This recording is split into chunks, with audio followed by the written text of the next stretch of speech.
We're going to show the effects of chopping off different portions of this sine wave, removing power on the positive portion of the 60 Hz AC sine wave.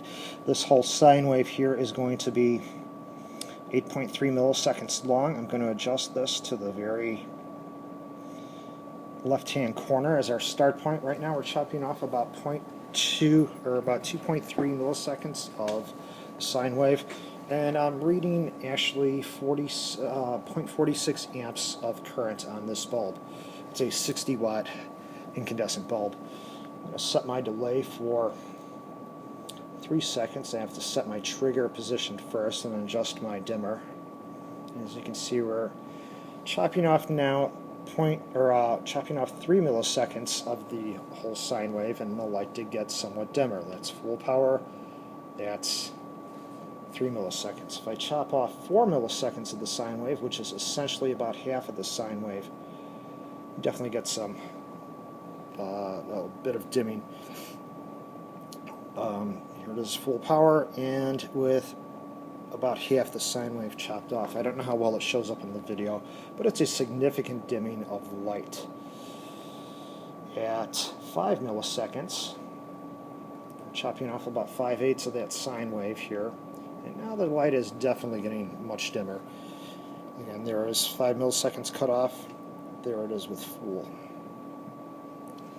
Going up to 6 milliseconds of chopping off that sine wave. You can, on the video now, definitely see this bulb getting dimmer. In real life, what I can see is I can actually see the filament right here. The outline of the filament, it's so dim. It's a very orange color.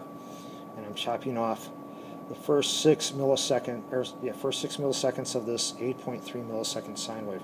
Here we are with full power, full power, very bright, and chopping it way off. This is almost all the way off.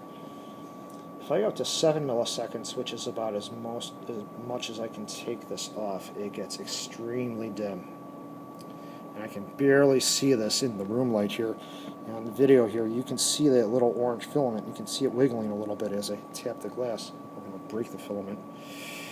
So all this sine wave here that was here is now gone. So there's at full power and then back down to full power and back down to 7 milliseconds chopped off.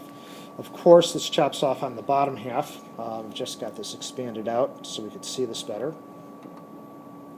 Here's our sine wave.